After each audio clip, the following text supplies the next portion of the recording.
Sir जितने बड़े hospitals होते हैं उतने बड़े हॉस्पिटल को चलाने के खर्चे होते हैं। डॉक्टर को जो उसकी सैलरी देनी है उसके लिए उसको अपने टारगेट्स पूरे करने पड़ते हैं।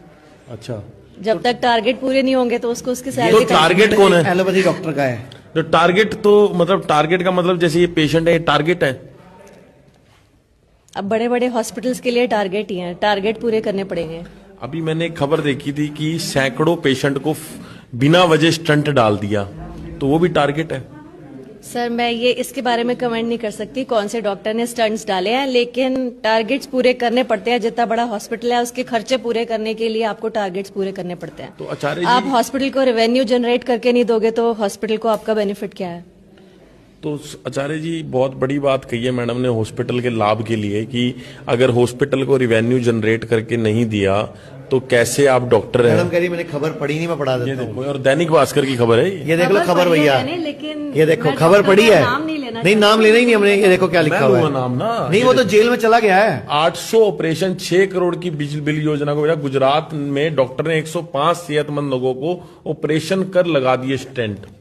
मतलब क्या है कि या तो जो मार्केट में समाज में बड़ी गाड़ी खरीदनी है, लालच का कोई अंत नहीं है, लालच के चक्कर में भी ये हो रहा है। को कितना समय हो गया प्रैक्टिस करते हुए एलोपैथी की? सर मुझे 17 इयर्स हो गए एलोपैथी प्रैक्टिस करते हुए। तो और सर हस्बैंड वाइफ डॉक्टर्स हैं। अच्छा अच्छा, तो आपको कितना टाइम हो गया सर प्रैक्टिस करते हुए? मुझे हो गए हैं 14 साल।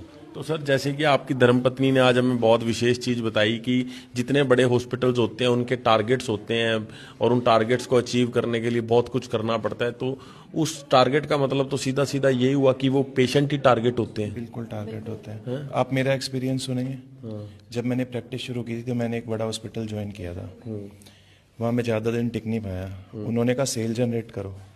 अब सेल जनरेट करने के लिए ये है कि जो भी आपके पास आया है आपको उसकी जांचें करानी है, MRI करवाना है, ये लिखना है, वो लिखना है।